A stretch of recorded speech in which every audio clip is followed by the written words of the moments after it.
I want to talk to you, a specific person today, or maybe it's someone who you know and it's someone who actually knows a lot about nutrition, actually so much more than most nutritionists and dietitians. They know about exercise science better than any scientist, researcher, or even personal trainers. They've done the studies, they've read the research, they've got the spreadsheets, the AI-coded apps and the meal plans, wearables to track all sorts of biomarkers, and yet they haven't actually made any progress with their health and fitness goals. Maybe this is you, or maybe this is someone exactly like that. Either way, this meme from 2015 is so true, and somehow we've never really taken it to heart. The meme is a little bit dated, but the idea of just do it, of course, predates the meme by 30 plus years. Nike debuted the phrase in 1988, and it became arguably one of the most significant 3 words in the history of sport marketing in general. And the reason why it worked wasn't just because it was very clever. It actually dates even further back to like Zig Ziglar, but it was because it was true. Analysis paralysis isn't new, but what this thing does, little AI, has given the analysis paralysis a super upgrade, and it has evolved into something that is now coined as logic maxing. The idea is simple. Use every available tool to build this most rational, evidence-based approach for your health and fitness goals. And again, on paper, it sounds great.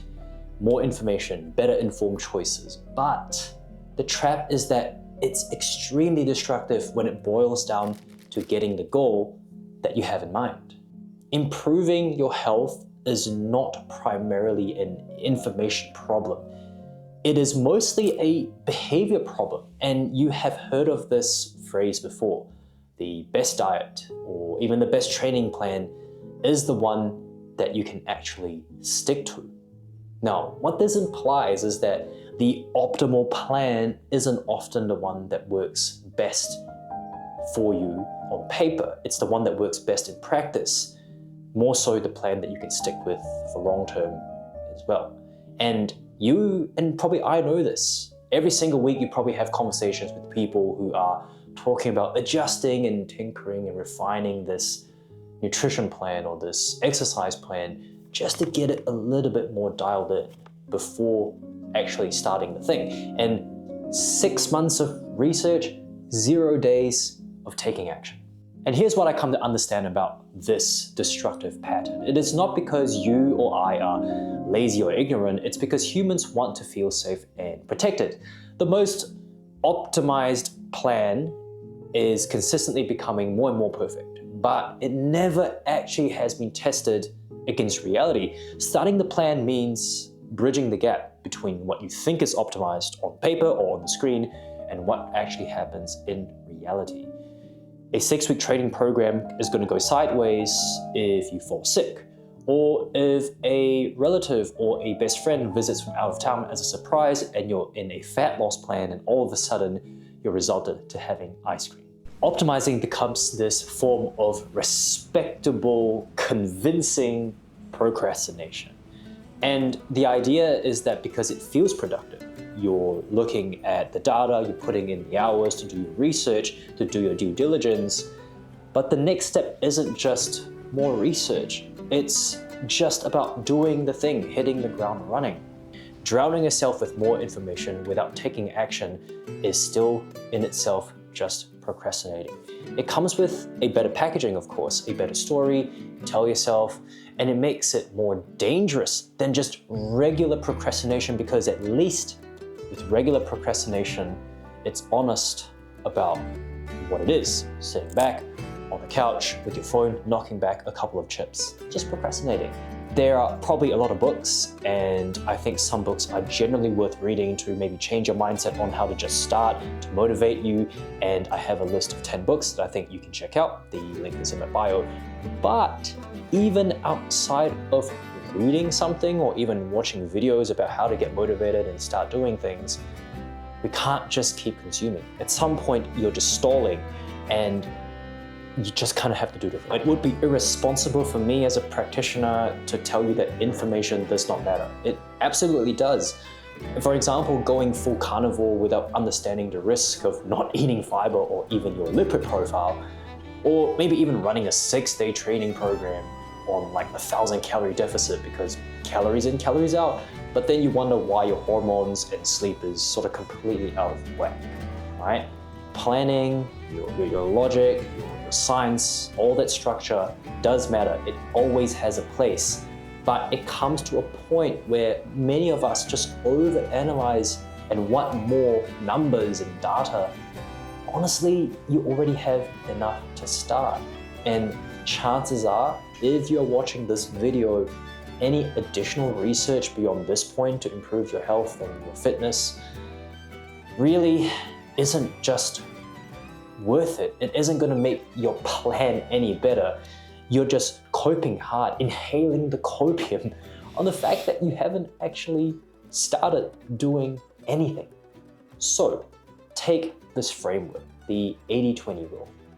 80% of all of your effort should really just go into showing up, like the gym, and doing things repeatedly, imperfectly, but consistently. Now, 20% does need to go into the logic, the structure, the accuracy, and the details. And you see that I'm in a car, so I'm going to use this as an example. You know, like 20 to 30% of the car is about the engineering to keep it safe. The airbags, the brakes, the fuel efficiency, all of that stuff. 100% you need the scientists to make sure that those things are in place, just so that if you do end up in a crash, you're safe, or just keeping your car as optimized as possible. But all the engineering isn't going to save you from the fact that to get to point A to B, or to even test out the car, you need to turn on the engine like such in order to figure out whether the car actually does work. Now, of course, AI can give us pretty accurate information for most day-to-day planning, from meal planning and training, protocols and stuff like that. But here's an interesting story, and I recently spoke to a friend of mine who is a high-level coach, and he himself is a high-level athlete. When he knows a lot of things, and he does, and he comes up with his own training plans, his own protocols, nutrition, he basically admitted to me in a conversation that when he actually hired a coach, it's not that he was given more new information. He already knew that information, but implementation of those things just made his performance so much more better. And this is something that obviously AI can't really do. Having a community, a friend, a training partner, a coach is going to help you to put a lot of your effort into that 80% to just feel like you're doing something, not just for yourself, but held accountable to what you need to do. AI is really smart, but where coaches can help is basically taking the 20% of what you have come up with or what they have come up with and help you put it into a more tangible, more logical, human manner to execute it. So when you actually put your effort into doing the thing, the 80%, it's not going to feel so much of a chore. And I just want to reiterate, the most optimized plan is worthless if you don't hit the gym, you don't meal prep and say no to those delicious snacks that you have in your pantry. And if you're still planning and in the tinkering phase, this is your signal. Like, you probably have enough information. Again, I've been saying this probably in the whole video. You have to just start. And this is where I see the success stories come in. People who are just content with a good enough plan and just do it and see what happens and adjust on the fly. Anyways, that's all I've got for you today. And I hope this was a useful message, just to remind you that you just need to get started. And if it wasn't a useful message, well, at least you didn't spend the last 6 to 7 minutes on researching on how to do something. So hopefully, again, a friendly reminder, just do it. And I would like to know, what would you like to see next? And catch you in the next one.